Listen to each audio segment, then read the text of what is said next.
I'm Jacky Hart and I am an ex-member of a religious sect called the Exclusive Brethern. They now go under the name of the Plymouth Brethren Christian Church, but to me they'll always be the Exclusive Brethern. The Exclusive Brethern are an offshoot of the Plymouth Brethren movement. Plymouth Brethren movement was started in the early 1800s, about 1825, and there were various splits, and the group that I came from, the Exclusive Brethern, split in the mid-1800s and was started under a leader called John Nelson Darby. John Nelson Darby believed very much his doctrine was keeping separate from evil, which, as the faith goes, is not altogether a bad doctrine, but it was taken to extremes. In 1959-60, the then leader of the Exclusive Brethern took this separation from evil to a new level, in that he decreed you should not eat, drink, mix, have anything to do with anybody outside of the church. This meant that people that had families who didn't go to the Brethren church had to cut them off. My mother had to cut off from her mother. My husband had to cut off from his grandparents. This level of separation has got more extreme over the years, so that the Exclusive Brethern now live in a very insular community. If anybody leaves the Exclusive Brethern, they're completely cut off from their family. They only work for each other. They have their own schools. From the age of 7, children go to Brethren schools so that they are kept separate from the evil, that is, the Brethren's perceived evil of what is in normal schools. They only mix with their own community. They do not socialise or mix with anybody outside the community. They only work for Brethren businesses. And there's a whole host of things, some of which seem ridiculous to people that aren't part of the Exclusive Brethern, that they will enforce to keep separate. They have rules like you are not allowed to have television, you're not allowed to have radio. For many years computers and phones were banned, although they have allowed them in a very restricted way more lately. So it was all about living separately. So you might ask why. Their beliefs are that keeping themselves pure on this earth and living completely separately will grant them eternal life in another world, in heaven. They will acknowledge there are other Christians around, but they somehow have to keep this, they call it their principle of separation, and their principle of separation was decreed in the 60s as being moral, physical and legal from everything in the world. What this has meant as a result of this extreme separation from everything is anyone who tries to leave finds themselves in a great predicament. They could find themselves homeless, jobless and without any family. When you're in the Brethren and you're in this very insular little bubble, you don't really know how the real world lives, and you also don't have much an idea of what is a normal human relationship.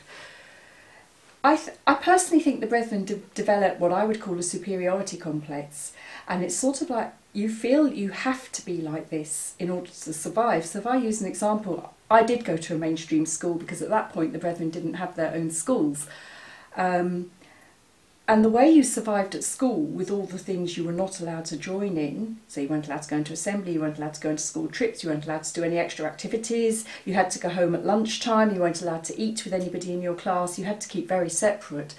The way you survived it mentally was by telling yourself you'd got something special, something very special that nobody else in your classroom had. And that was your mental survival mechanism.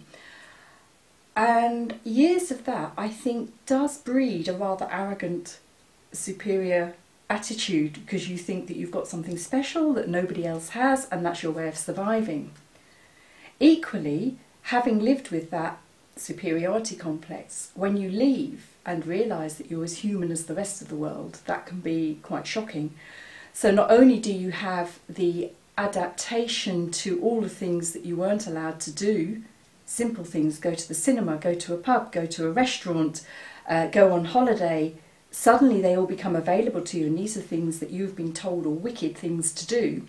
You also have the mental adaptation of realising you ain't any better than anyone else in the world, and that can take adjusting to as well. I can remember when I left, watching an interview, because we hadn't had television, I didn't really know many famous people. Watching an interview on television when we very first got one, of a dancer who had come from Russia and gone to America. And I'd left the Brethren weeks at that point. And this was when communist Russia was in full swing. And what he was describing was exactly how you felt. Somebody had picked you up and put you in a country where you knew nothing, absolutely nothing. And it's quite scary. So the Brethren have been the only community I'd known for the first 18 years of my life. I was born into the Brethren. I was 4th generation Brethren on my father's side, and it was the only community I'd ever known. When I was 18, I was put in a position where I had to choose between staying in the Brethren and the community I'd known and leaving my family home, or the other way around, choosing my family and leaving the Brethren. The reasons why I was put in that position, looking back on it, are actually laughable. They were genuinely because one of my brothers stayed in a hotel, which was a taboo thing to do. He'd gone away for work. It was winter time. He was supposed to drive home down the M1 and it was actually snowing, so his work said they'd put him up in the hotel. And this happened on a couple of occasions, and staying in a hotel was not allowed. He should have stayed with Brethren. This got him and my parents into trouble. And I was expected to leave home and go and live with the Brethren family. And I made a choice. It wasn't an overnight choice. For the last couple of years, life had not been very happy. There were so many questions as to about, why can't I do these things? I worked in a non-Brethren setting. We were allowed to do that at that point. And I worked with girls my own age, late teens, and they were very nice girls, and I couldn't understand why I couldn't mix with them. I started to think, why couldn't I mix with these people? Why couldn't I eat with them? They're nice people. When you think like that when you're in the Brethren, which I'm sure a lot of people do, you have to close that thought down, because closing that thought down, you would then have to counter with something like, well, the reason I can't mix with them is because of separation, because we've got something special, even though they're nice people, that they haven't got, therefore I can't mix with them. But you end up with this huge mental dissonance because you know that you're trying to convince yourself that you've got something special, and you daren't let yourself think that actually you haven't really got anything special. And I suppose I'd had that 2-year mental yo-yo, certainly from the age of 16 to 18. So although the decision to leave came quite suddenly, I think the reasons behind it had been brewing, but I hadn't mentally acknowledged it to myself until I was forced to make a decision. I chose to stay with my family. My eldest brother left the home immediately, within hours, and we didn't see him again for about 19, or speak to him for about 19, 20 years. I don't know what the Brethren told him about us coming back or not coming back to the Brethren. I still don't know to this day whether they told him the truth or not. I probably never will know. And that was it. I was out in the big wide world. I do remember the first couple of weeks I left and I thought, I don't think I can go back to it. I do remember thinking, but it's okay because I can still leave the Brethren life, I can still not eat with anybody, and I can still keep separate, and I can still do all the things I've been brought up it's right to do. But that didn't last very long.